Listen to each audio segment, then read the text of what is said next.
গল্পের সুর চ্যানেলে সবাইকে স্বাগত। আমি রোমান অনুপুর এখন আপনাদের পড়ে শোনাব আশাপূর্ণা দেবীর লেখা একটি গল্প আরেক দিন।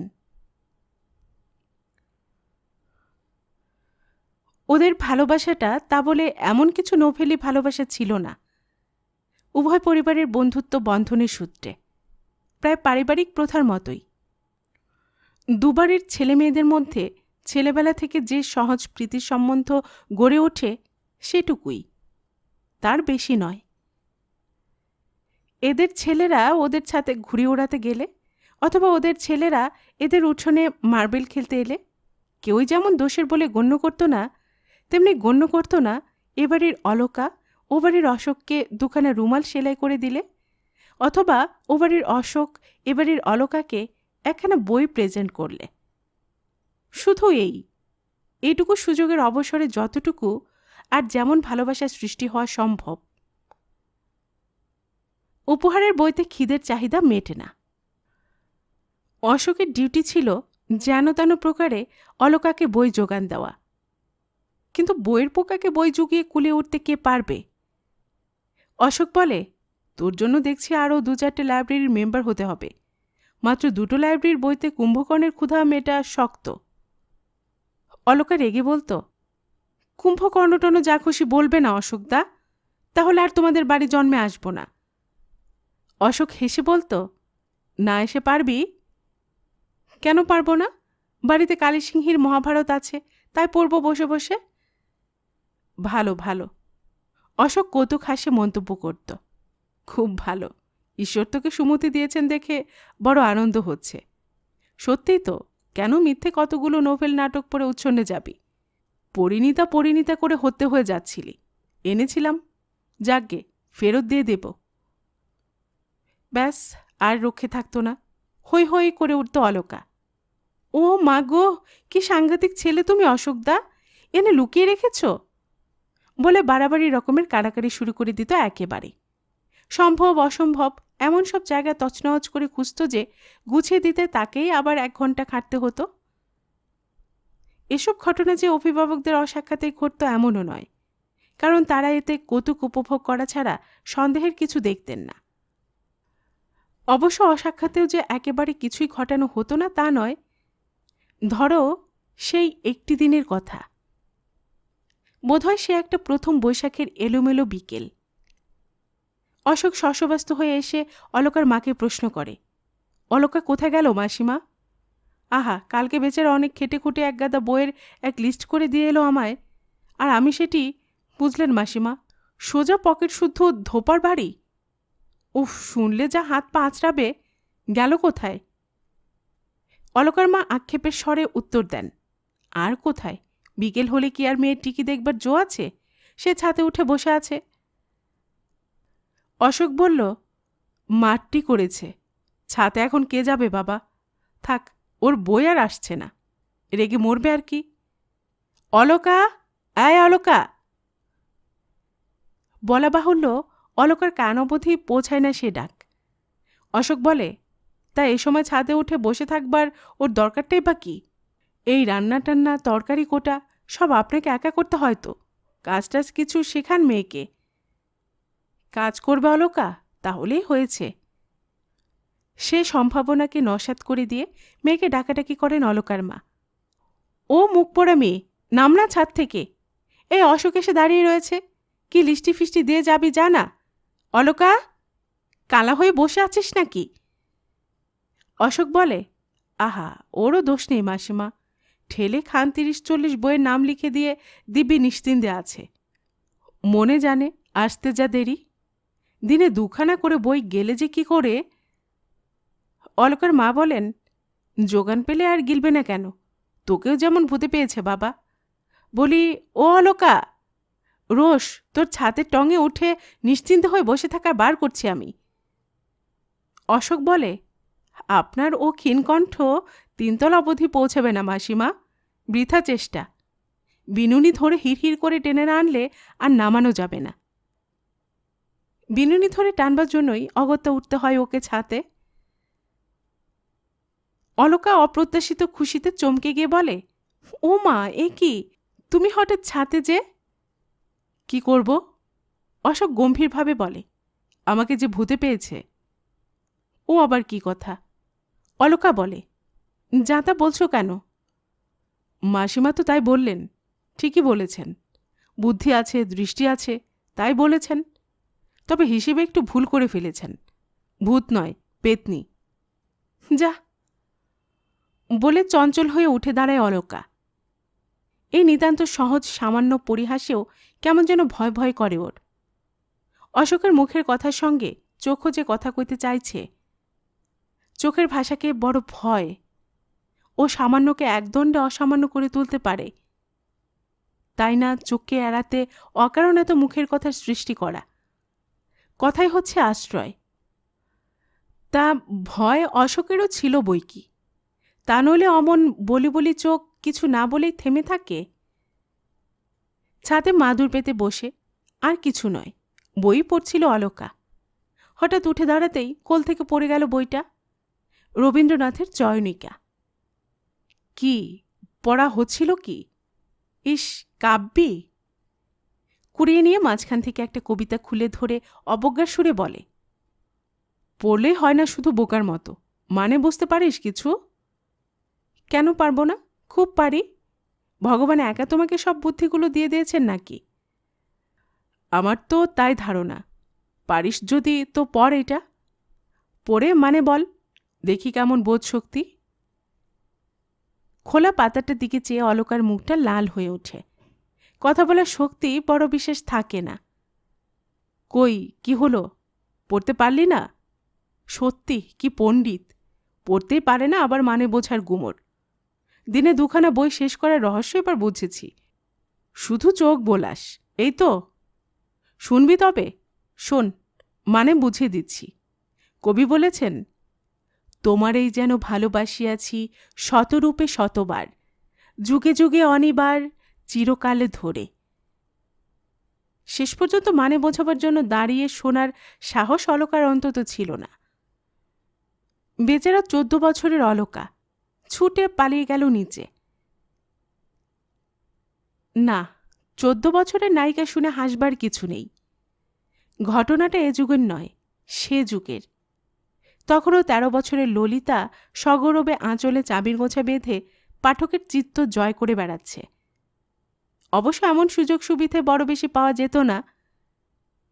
এ জীবনে দুজনের মিলন না হলে জীবন মিথ্যে হয়ে যাবে, এমন আজগুবি কথা দুজনের একজনও ভাবেনি কোনো দিন।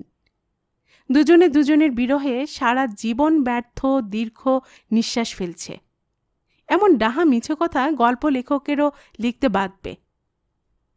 আসল ঘটনা এই, তারপর থেকে ওদের আর দেখাই হয়নি। সংসারের জটিল ঘটনাচক্রে বিচ্ছিন্ন হয়ে যাওয়া একটি 14 বছরের মেয়ে আর একটি 18 বছরের ছেলে নিজেদের চেষ্টায় আর কখনো মুখোমুখি হতে পারেনি। দুটো বাড়ির একই বাড়িওয়ালা। বাড়ি দুখানাকে ইমপ্রুভমেন্ট ট্রাস্টের কবলে ফেলে দিয়েছিল মোটা টাকা মূল্য ধরে নিয়ে। দুই ভাড়াটে ছিটকে চলে গিয়েছিল শহরের সম্পূর্ণ দুই প্রান্তে। অশোকের খবর আর রাখি না, অলকাকে জানি। ওর বাবা উঠে এসেছিলেন খিদিরপুরের ডকের কাছাকাছি একটা ছোট্ট বাড়িতে। সেখানে এসে কপাল খুলে গেল ভদ্রলোকের। জলের দরে নাকি কিনে ফেললেন এক জলে ডোবা জাহাজ।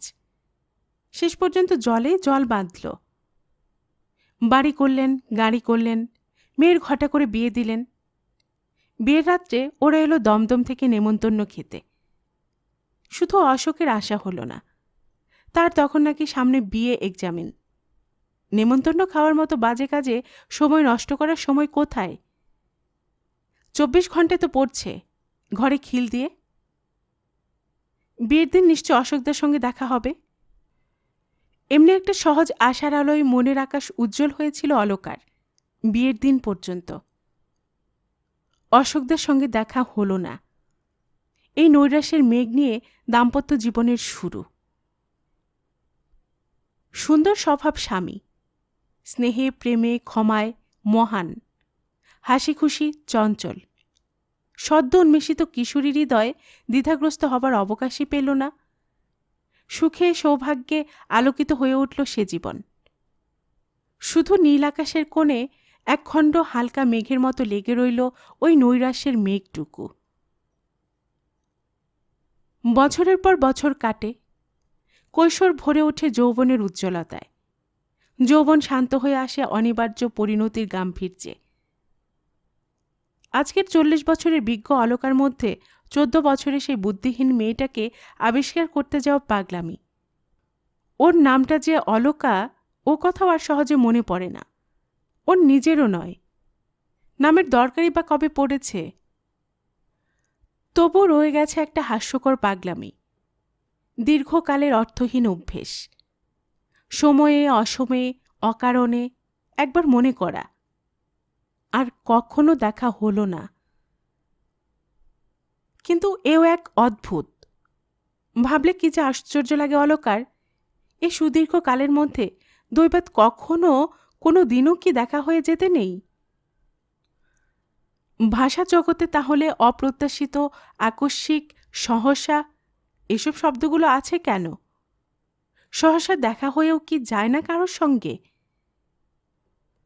বহুদিনের অদেখা, পরিচিত, স্বল্প পরিচিত, বাঞ্ছিত, অবাঞ্ছিত কত লোকের সঙ্গে তো দেখা হয়ে যায় যখন তখন। পথে ঘাটে, ট্রামে, বাসে, সিনেমায়, বারোয়ারি তলায়, দোকানে, স্টেশনে, দেশে বিদেশে। শুধু সেই লোকটাই এত দুর্লভ, কোথাও তার ছায়ামাত্র চোখে পড়ল না এই 26টি বছরের মধ্যে। আর সবথেকে আরও অদ্ভুত যে একই শহরে বাস করে আসছে দুজনে। হয়তো ঠিকানা জোগাড় করাও খুব শক্ত নয়। ঠিকানা জোগাড় করে যে কোনো দিন আচমকা গিয়ে পড়া যায় অশোকের বাড়ি। বলা যায়, কি গো অশোকদা, একেবারে যে ভুলেই গেলে। ক্ষতি কি? সত্যি তো, ক্ষতি কি? গেলেই হয়। অশোকের বউ তোমাকে ধরে মারবে না নিশ্চয়ই? এ অভিমতটা অলকার স্বামী দেবেশের। অলকার অশোক ঘটিত হৃদয় দৌর্বল্যের খবর তার অজানা নয়। কম বয়সে একদা অতি বিশ্বস্ততার ছেলেমানুষী মোহে স্বামীর কাছে গল্প করেছিল।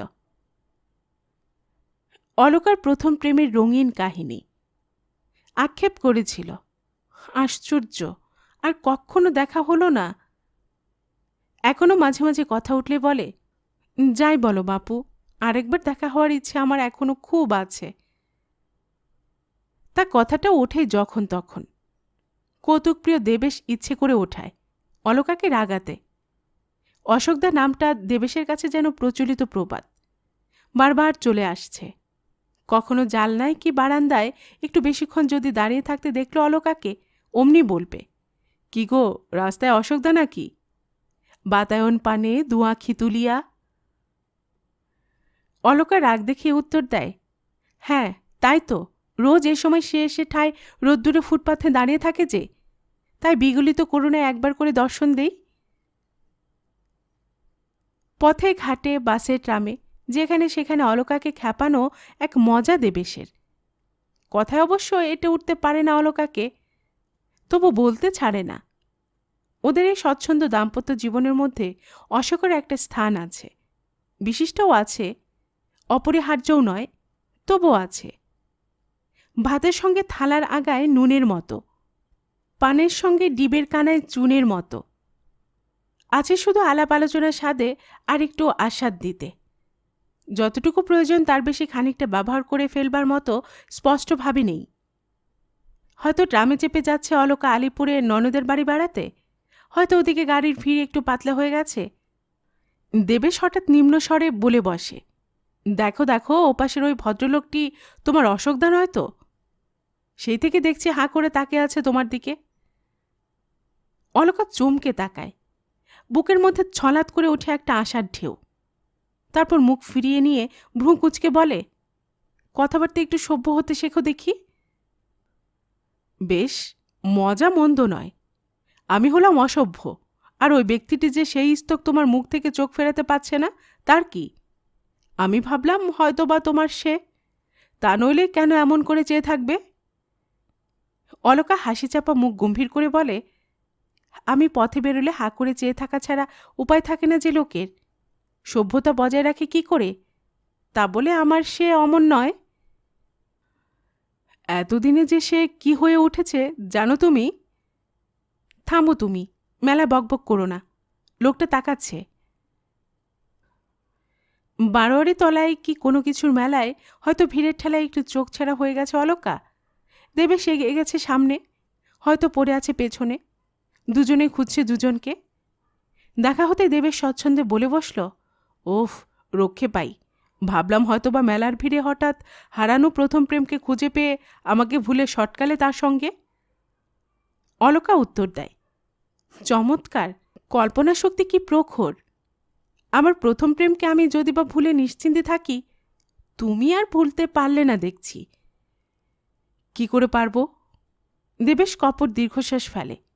মনের মধ্যে যে কাটা বিধে আছে। বিধে নেই বলে হয়তো বলতে পারে, থাকলে পারত কি? নিজের থেকে বছর আষ্টেকে ছোট, চিরদিন অনুপস্থিত একটা ছেলেকে নিজের প্রতিদ্বন্দ্বী ভাববে এমন পাগল দেবেশ নয়, পাগল অলকাও নয়। তবু সত্যি কি অলকা মেলার ভিড়ের হাজারখানা মুখের দিকে দৃষ্টি ফেলে ফেলে দেখে না? পথ চলতে চলতে থমকে দাঁড়ায় না? সিনেমায় থিয়েটারে গিয়ে ফেরার সময় রোশবাবু ভিড় কমুক বলে দাঁড়িয়ে থাকে না সিঁড়ির একধারে, শেষ দর্শকটি চলে যাওয়া পর্যন্ত? দেবেশ অনুযোগ করে বলে, হোক গে, 2-4 মিনিটে কি রাজ্য বয়ে যাবে, ঠেলাঠেলেই দেখতে পারিনি। এ একটা নেশা, বোধ করি অভ্যেসের নেশা, তাছাড়া আর কি? খ্যাপার পরশ পাথর খোঁজার মতো। হয়তো সংসারের সহস্র বন্ধনের পাকে পড়ে গেলে এ নেশা কবে ছুটে যেত, কিন্তু সে অবসর হল কই? নিঃসন্তান জীবন, জীবনের চেহারা আর বদলাতে পেল না, বরাবর একই রকমের থেকে গেল। নিঃসন্তান দম্পতি, সর্বত্র প্রায় একসঙ্গে ঘোরাফেরা। দেবেশের মামাতো বোনের বিয়ে উপলক্ষে সকালের গাড়িতে চলেছে দুজনে চন্দননগর। সেকেন্ড ক্লাস একখানি কামরায় উঠে গুছিয়ে বসে দেবেশ প্রথম কথা কয়, হ্যাঁ গো, ওদের বিয়েতে দেবার শাড়িখানা ভুলে ফেলে আসুনি তো? এসেছি। কি সর্বনাশ, তাহলে উপায়? উপায়ের অভাব কি? চন্দননগর তাঁতের শাড়ির জন্য বিখ্যাত। তার মানে গিয়ে আবার একটা কিনতে হবে? ভুলে ফেলে এলে অবশ্য হতো, কিন্তু থামো তো তুমি, খবরের কাগজখানা সঙ্গে নিতে বলেছিলাম, নিয়েছিলে? তা নাওনি। জানতাম আগেই, যত ভুল সব আমিই করি যে। নবদম্পতি নয় যে কেউ ওদের কথোপকথনে কর্ণপাত করবে। সম্পর্ক সম্বন্ধে সন্দেহের অবকাশ মাত্র নেই যে কেউ কৌতূহলী দৃষ্টি ফেলবে। তাকে দেখেও না কেউ। শুধু বোধ করি খবরের কাগজ কথাটা উচ্চারিত হতেই একেবারে কোণের দিকে যে ভদ্রলোক একখানা খোলা খবরের কাগজে নাক ডুবিয়ে বসেছিলেন, তিনি কাগজখানা আরেকটু বাগিয়ে ধরে নড়ে চড়ে কিছু গুছিয়ে বসেন। বোধহয় মনে মনে আশঙ্কিত হন, এই রে বাবা, চাইবে না তো? মুখটা স্পষ্ট দেখা যাচ্ছে না, তাই মুখের ভাব বোঝা যায় না। কাগজের উপর জেগে আছে শুধু ভ্রুর উপর থেকে তেল চকচকে টাকওয়ালা মাথাটি। কর্তা গিন্নিতে নিচু গলায় সাবধানে কথা চলে, লোকটাকে যেন কোথায় দেখেছি। লোকটার আর কতটুকু দেখতে পাচ্ছ? মুখচন্দ্র তো কাগজের আড়ালে। তাহলেও হাত পা কপাল ভ্রু সবটা মিলেই কেমন যেন চেনে চেনে লাগছে। দেখো আবার তোমার অশোকদা কিনা। চিরাচরিত ধরনে মিটিমিটি হাসে দেবেশ। অলকাও নিচু গলায় হেসে ওঠে, সত্যি যা বলেছ, ওই টেকু বুড়োটা নইলে আর অশোকদা কে হবে? দেখাতে তো আর পারলাম না কখনো, কপাল আমার। কি ফাইন চুল তার জানো, রেশম হার মানে। প্রেমে পড়েছিলাম কি আর অমনি? আহা, সেই কৃষ্ণকুঞ্চিত কেশ এখনও টিকে থাকবে তার মানে কি? না, একেবারে গড়ের মাঠ হয়ে যাবে। তুমি হিংসের জ্বালায় তা চাও আর কি? একটু চুপচাপ। ছটফটে দেবেশ আবার কথা কয়ে ওঠে, আচ্ছা কাগজখানা যেয়ে দেখব একবার। কিছুক্ষণ নিস্তব্ধতার পর আচমকা এ কথায় চমকে উঠে অলকা। কে জানে এতটাই বা চমকায় কেন? প্রায় বিরক্তভাবে বলে, কেন, কি এত রাজকার্য পড়েছে কাগজে? আহা, বুঝছো না, কাগজ সরালে মুখটা পরিষ্কার দেখা যেত। আসল কথা, চুপ করে থাকতে একদণ্ড পারে না দেবেশ। অলকার নিস্তব্ধতাও ওর অসহনীয়। গল্প করবার মতো কিছু যখন মিলছে না হাতের কাছে, পুরনো ঠাট্টায় চলুক। অলকা রেগে বলে, যাবে তার কি? কি চতুর্বর্গ লাভ হবে তোমার ওই মুখ দেখে? দেবেশ কৃত্রিম করুণ মুখে বলে, আমার আর কি, তোমারই যদি কিছু লাভ হয়। বলছিলে কি না ওকে চিনি চিনি করি, চিনিতে না পারি। ভাবলাম। খবরদার বলছি, ওই বিদঘুটে কথাগুলো বলবে না আর। যখন তখন যেখানে সেখানে বললেই হলো ওই আজে বাজে কথা। এত হাত জ্বালাতেও পারো। অবশ্য সব কথায় অপরের কান বাঁচিয়ে। সংবাদপত্র পাঠক ভদ্রলোক তখন কাগজখানা উল্টে ছোট করে ভাঁজ করে নিয়ে পড়তে শুরু করেছেন। অবনত মুখের সবটাই প্রায় দেখা যাচ্ছে। অলকা এক নজর দেখে নিয়ে মুখটা অন্যদিকে ফেরায়। এক্ষুনি দেবেশ হাসাহাসি শুরু করবে। সত্যি যে একটু ভালো করে দেখে নিয়ে মনে পড়াবে কোথায় দেখেছে লোকটাকে। সে আর দেবেশের জালে হবার জো নেই। অথচ দেখেছে যে কোথাও, তাতে সন্দেহ নেই। কিন্তু কবে, কখন, কোথায়? কোথায় দেখেছে এরকম গোলগাল নেওয়াপাতি গড়ন, এমন চুকচুকে টাক? কই? অনেক চেষ্টা করে কিছুতে মনে করতে পারে না। তবু মনে খটকা থেকে যায়। ভুরুর উপর দিকে ফর্সা কপালে কালো কুচকুচে ওই তিলটা কেমন যেন পরিচিত নয়। ওরকম আর কার দেখেছে কবে? দেবেশের আবার উসখুস শুরু হয়। পানের কোটোটা এসেছে তো? নিজের পকেটে হাত দিয়ে দেখো। জর্দাটা? জানি না।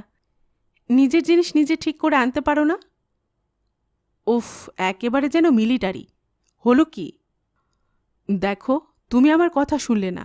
ওই ভদ্রলোকের সুটকেসে কিন্তু লেখা রয়েছে এ মুখার্জি। মুখার্জি? অলকা একবার সামান্যতম চমকায়, তারপর গম্ভীরভাবে আঁড়ে যায়। অজিত, অমল, অবনী, অসিত, অপূর্ব, অনিমেষ, অখদ্দে, অগা। অর্থাৎ কিনা এতগুলো নামের মধ্যে যে কোনো একটা নামের অধিকারী যে কোনো মুখুজ্জে পরিবারে জন্মালেই সুটকেসে এই মুখার্জি লিখে সঙ্গে নিয়ে বেড়াতে পারে। গাড়ি শ্রীরামপুরের কাছ বরাবর আসতেই বহু আলোচিত ভদ্রলোকটি কাগজখানি পাঠ করে নিয়ে উঠে দাঁড়ান। সুটকেসটি বাঁ হাতে তুলে নিয়ে ডান হাতে পাঠ করা কাগজখানা দেবেশের দিকে বাড়িয়ে ধরে সম্পূর্ণ দেবেশের দিকে তাকিয়েই স্মিত হাস্যে আবেদন করেন, পড়বেন? ভদ্রতার বদলে ভদ্রতা। দেবেশও স্মিত হাস্যের সঙ্গে প্রত্যাখ্যান করেন, দরকার হবে না, এই তো নেমে যাব এক্ষুনি। চওড়া ডাঁটিওয়ালা কালো সেলের চশমা পরা ভারী সারি পুরন্ত মুখে অমায়িক হাসিটি বেশ মানানসই। দেখলে আবার যেন দেখতে ইচ্ছে করে। অমায়িক হাসি আবার প্রশ্ন করেন, যাচ্ছেন কোথায়? চন্দননগরে, মামার বাড়ি। মামার বাড়ি? ভালো জায়গায় যাচ্ছেন তাহলে।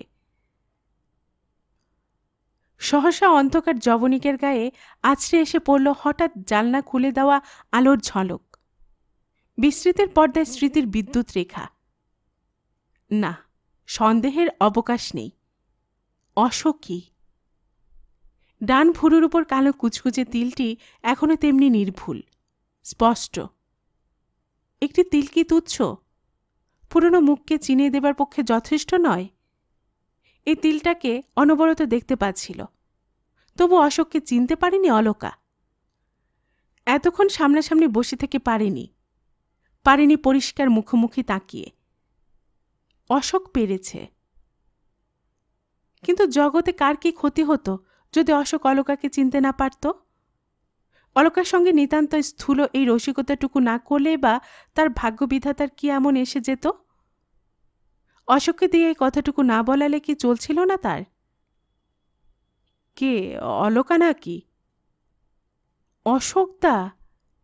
মৃদু অস্ফুট উত্তর। রেলগাড়ির অসুবিধা সত্ত্বেও নিচু হয়ে নমস্কার করে অলকা। অশোকদা? দেবেশ চোখ বড় করে বলে, সত্যি তাহলে সেই বিখ্যাত অশোকদা? বিখ্যাত নাকি? কি ব্যাপার? বিলক্ষণ, আপনাকে নিয়ে তো আমাদের... ছি ছি অলকা, শেষ পর্যন্ত তুমি হেরে গেলে। বুঝলেন মশাই, আপনার বাল্যবান্ধবী এতক্ষণ আমার সঙ্গে তর্ক করছিলেন। অশোকদার কখনো অত টাক হতে পারে না। আমার কিন্তু প্রথম থেকে সন্দেহ হচ্ছিল। তাই নাকি?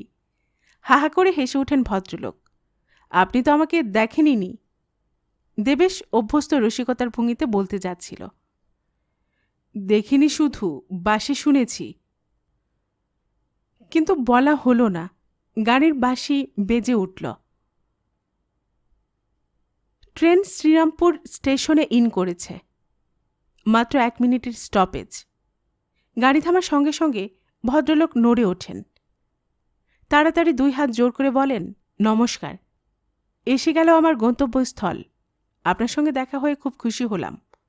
অলকা, চললাম তাহলে? অনেকদিন পরে দেখা হলো, কি বলো? নেমে গেলেন ভদ্রলোক তাড়াতাড়ি করে। সঙ্গে সঙ্গে গাড়ি চলতে শুরু করল। আর সে চলার সঙ্গে সঙ্গেই মুহূর্তে স্তব্ধ হয়ে গেল একটি মধুর বেদনার সঙ্গীত।